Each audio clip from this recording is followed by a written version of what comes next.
Hello student. Now in the science second chapter number 4 environmental management. In the environmental management, the first video we learn about the ecosystem and the relationship of the environment, and in the second we learn about the conservation of the environment. Now in the third segment we are learn about the environmental conservation and the biodiversity. Also some classification of threatened species, hotspots of the biodiversities. Before that, environmental conservation and biodiversity, we have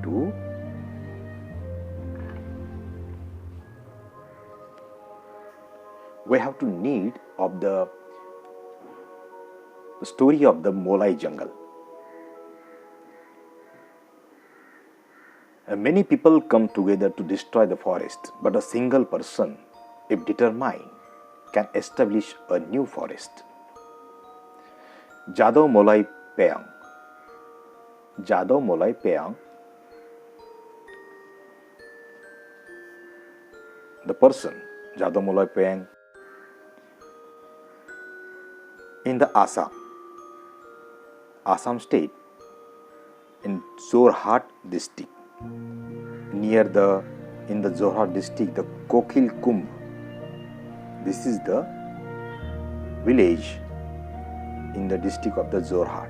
This is important for fill in the blanks in the examination. In the last year, they asked about what is the district of the Jadhav Molai Payang. He is the worker, forest worker, since the age of 16. And large number of the snakes died in the flood of the Brahmaputra river flowing by the village. A preventive measures, Molai plant 20 bamboo plantlets. In 79, the local social forestry department began a social afforestation in the project of 200 hectares of land, near about the 200 hectares land they proposed to afforestation. Molai was one of the few forest workers in them who were looking after that project. Molai continued to plant the trees even after plantation of the project. As a result, the worker planting and caring the trees, the barren area witnessed the forest cover over the now 1,360 acres. The forest is about the 1,360 acres. Today the jungle in the Kokil Kumbh of Jorhat district of the Assam, near about the result of the hard work of the 30 years back, he has been awarded as a prestigious award of the Padma Shri given by the government of India for this unparalleled work. Now it is well known as a Molai jungle. Many peoples come together to destroy the forest, but one person is a save it. याची माहिती आपण थोडक्यात ऐकून घेऊया. आसाम मधल्या एका माणसाची गोष्ट आहे. सामाजिक वनीकरणामध्ये काम करणारा हा छोटासा फॉरेस्ट मधला कामगार होता आणि 1963 साली तो जन्माला आलेला. त्याचं नाव जाधव मोलाई पयांग असं होतं. जेव्हा त्याने लहानपणापासून ब्रह्मपुत्र नदीच्या पुरामध्ये असंख्य साप मरताना पाहिले, त्याला ते अत्यंत वाईट वाटलं आणि त्याने 1979 मध्ये अशाच सामाजिक वनीकरणाच्या एका याच्यातून 20 बांबूची रोपं लावली आणि ती वाढत असताना त्याने ती सगळी बघितली, निरीक्षण केलं. तुम्ही यूट्यूबवर सुद्धा यांची माहिती पाहू शकता. तर त्याच्या जवळजवळ 200 हेक्टर वनीकरणाचा प्रकल्प सुरू केला होता. तर याच्यामध्ये हे जाधव मोलाई होते. कालांतराने तो प्रकल्प तिथून बाजूला झाला, परंतु मात्र जाधव मोलाई यांनी त्यांचं कार्य सुरू ठेवलं आणि जवळजवळ तेवढ्या एका 1360 एकरामध्ये त्याने ते जंगल जे आहे ते अत्यंत राखून ठेवलेलं आहे. आज सुद्धा तिथे ते राहत असतात, त्याच्या फॅमिलीसह आतमध्ये राहतात आणि रोज त्यांचं पूर्ण जी वनराई आहे ती सांभाळण्यापेक्षा त्यांच्यामधली ती देखभाल ते करत असतात. जिथे आजपर्यंत एकही वृक्ष नव्हता तिथे त्याने मोठ्या प्रमाणात जंगल तिथे केलेलं आहे. म्हणून त्याचा एक सन्मान केला पद्मश्री पुरस्कार देऊन आणि त्याचं त्या जंगलाला ते नाव मोलाई जंगल म्हणून त्यांना देण्यात आलं. आणि एक आपण म्हणू शकतो की एखाद्या माणसाने मनात आणले तर त्याला अख्खं जंगल निर्माण करता येऊ शकतं. एखादा माणूस सगळं जंगल नष्ट करतो, पण एखादा माणूस हा जंगल निर्माण करू शकतो, याचं हे उदाहरण आहे. म्हणून इथे सांगणं अपेक्षित आहे की आपल्याला ज्या पर्यावरण संवर्धनासाठी, जैवविविधतेसाठी आपल्याला मोलाईचं एक प्रेरणा म्हणून हे याकडे बघितलं पाहिजे. नाव biodiversity. Biodiversity is the richness of the living organism in nature due to the presence of variety of the organism, ecosystem, and genetic variation within the species. Biodiversity occurs at different levels, 3 different levels. निसर्गामध्ये आढळणाऱ्या एकाच जातीच्या सजीवांमधील अनुवांशिक फरक means that is the difference between the presence of the varieties of the organism, ecosystem त्याच्यातली परिसंस्था, त्यानंतर genetic variation त्यांच्यामधील जी वैविध्यतापणा असतो जेनेटिकली तो, आणि यांनी मिळून आपल्याला काय जी सजीवसृष्टी लागते तिला आपण काय म्हणत असतो, जैवविविधता असं म्हणतो. आणि त्याचे 3 प्रकार आहेत, genetic diversity, species diversity and ecosystem diversity. Occurrence of the diversity among the organism of the same species is a genetic diversity. Occurrence of the diversity means एकाच जातीतील सजीवांमध्ये आढळणारी विविधता म्हणजे अनुवांशिक विविधता होय. प्रत्येक माणूस दुसऱ्यापेक्षा थोडासा वेगळा आहे, हेच याचं उदाहरण आहे. आपल्यामध्ये संपूर्ण वर्ल्डमध्ये किती प्रकारचे लोक आहोत, आपण एकमेकांना चेहऱ्याने सगळ्यांचे समान चेहरे नाही आहेत. तर ही संपूर्ण जी आहे, ही संपूर्ण प्रक्रिया जी आहे, the possibility of the wiping of the species arises if the decrease in the diversity within the species whose members involved in a sexual reproduction. पुनरुत्पादन प्रक्रियेमध्ये सहभागी होणाऱ्या सजीवांमधील हे अनुवांशिक वैविध्य कमी झाले तर हळूहळू ती जात नष्ट होण्याचा धोका निर्माण होऊ शकतो. आपण आपल्यामध्ये बघा, आसामकडील लोकांचे चेहरे वेगळे असतात, साऊथ इंडियामधील लोकांचे चेहरेपट्टी रंगाचे आणि आकार शरीरांचे वेगळे असतात, त्यानंतर काश्मीरमधील लोकांचे संपूर्ण वेगळे असतात. तर ही संपूर्ण अनुवंशिकतेने ही डायव्हर्सिटी जी आहे हे आपल्याला दिसून येते. नेक्स्ट आपण म्हणूया स्पेसीज डायव्हर्सिटी.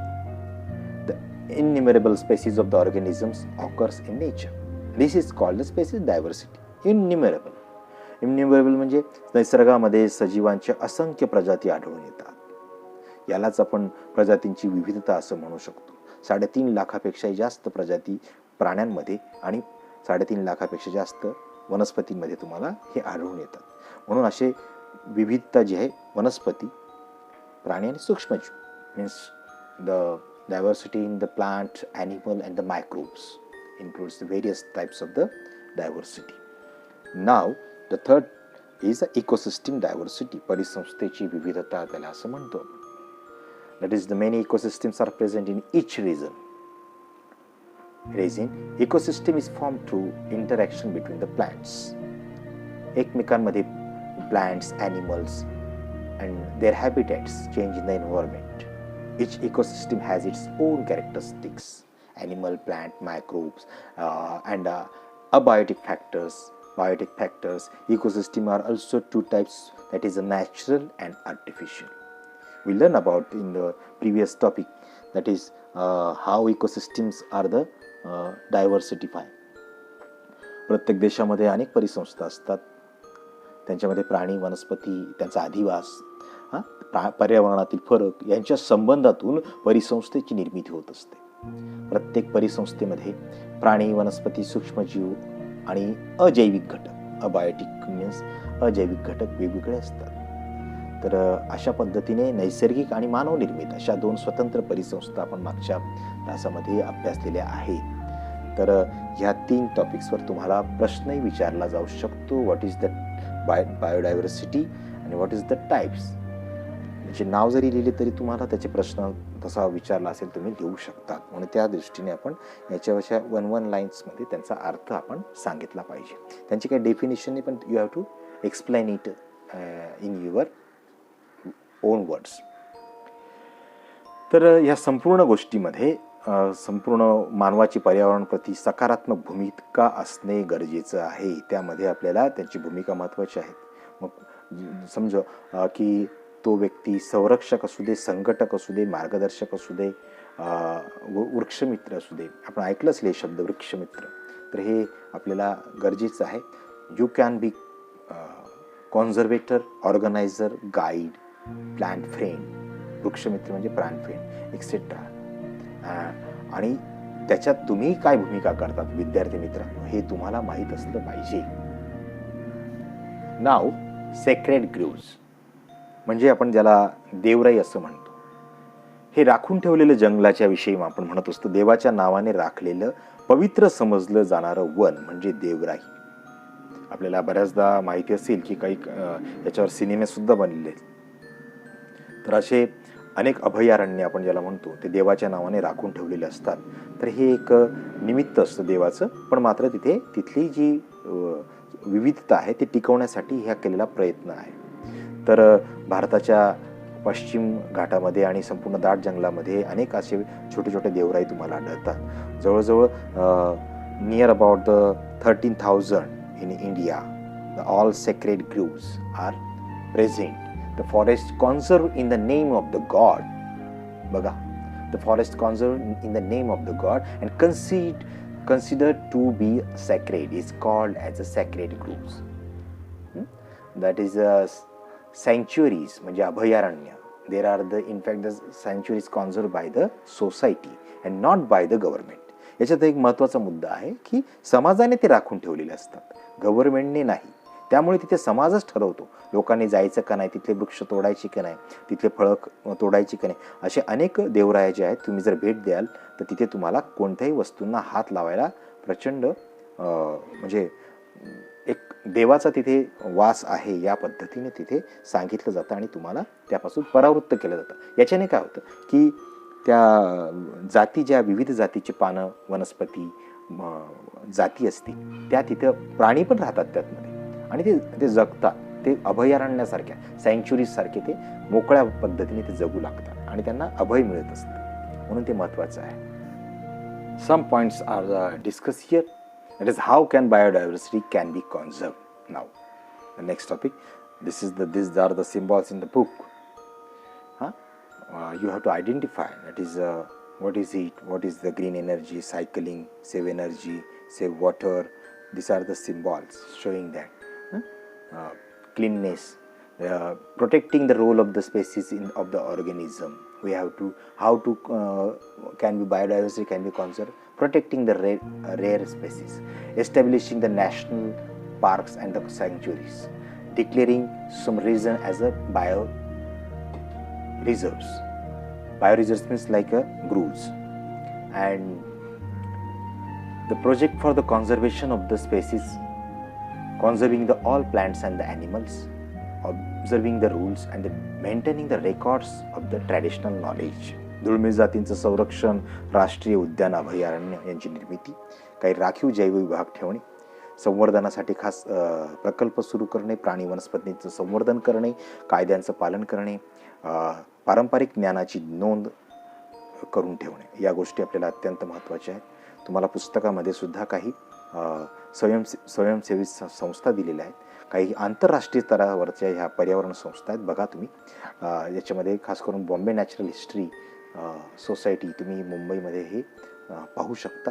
बाकी इतर चेन्नईला आहे, दिल्लीला आहे, त्यानंतर तेहरी गढवाल, अहमदाबाद, त्रिवेंद्रम, पुणे, अहमदाबाद या ठिकाणी आहेत. काही स्वित्झर्लंडला आहेत.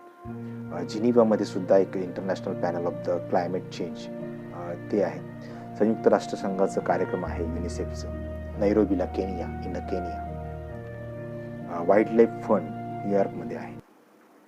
त्यानंतर केम्ब्रिजमधलं बर्ड लाईफ इंटरनॅशनल आणि हरित हवामान निधी सोंडो म्हणजे दक्षिण कोरियामध्ये असणारे हे आहे. ग्रीन पीस नावाची एक सगळ्यात मोठी जगातली संस्था आहे. 26 देशातील 25 लाखाहून व्यक्ती तिच्यामध्ये सभासद आहेत. The green peas is the world largest organization engaged in environment activities. Near about the 25 lakhs from the 26 different countries are the members of the organization. Collect from more information about the work of the above mentioned organization. You should read the my role in environment, this chart saying the conservation, control, production, awareness, prevention, preservation, and what is you have to want to perform this role, and what is your responsibility. Watch and learn. Now, hotspot of the biodiversity.